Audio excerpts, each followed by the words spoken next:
What is it that you do as a coach that helps people break through their barriers?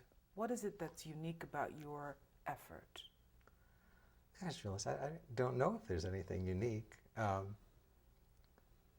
of the things I've strived for is this elusive thing called authenticity, which the best way, if I could, the most scientific way I can describe that is it's the absence of adaptations to fear. And all of us could be authentically afraid, but it's that when we're afraid, we've learned to put on these masks and wear this armor and have that, way of being that masks things. And something tells me that maybe that's the most important thing for people in life, is actually the thing they really want the most, is to just be able to be themselves without having to watch out and guard and shuck and jive and do all that kind of stuff. So I'm not going to claim that I'm 100% successful at it, but I think that to a certain extent, authenticity grants authenticity. If I'm being myself, my perfectly imperfect self, the one I sometimes lovingly refer to as the jerk, I could say, silly things and stupid things, but if I'm being like that, it gives other people permission to be like that.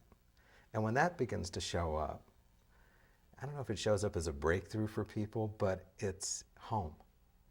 And I think from there, it almost doesn't matter what people do. Other things, it's easier to be unattached to outcomes. It's easier to just do something because you want to do it without the fear that something's going to get you or someone's going to find you out, which is a big one. I'm going to be found out.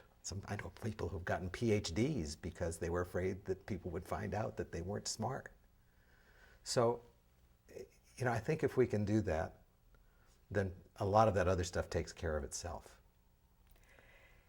Some of what you say seems okay for the time we had before now, when the economy was a little more fluid. Don't we have to put on more layers now because the economy is tougher? It seems harder to achieve results, so you have to do what you called shucking and jiving. Don't you have to do more of that right now? Well, if you think that it's important to maintain a particular lifestyle, perhaps. I suppose it depends on the game one wants to play. My wife and I'm sort of proud to say we've sort of organized our life so that we don't have very many needs.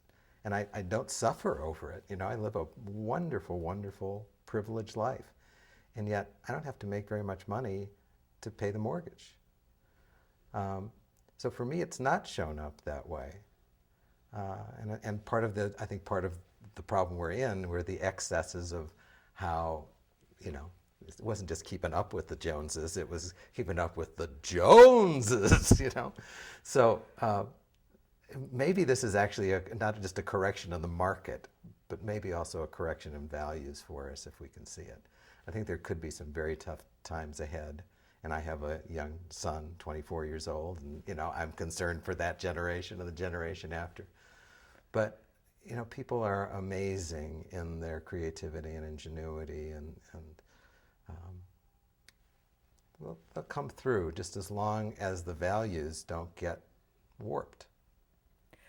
So you can coach people through the challenges of this time? It was one of my favorite lines from The Muppets Take Manhattan. Is the Greek diner owner leans over and whispers to them, in his wisest voice, he says, people is people. And I think that's what it comes down to. We're all human beings. The most important thing now, I think, is going to be community. Is that we need to recognize that we really do need each other, that we're so interdependent.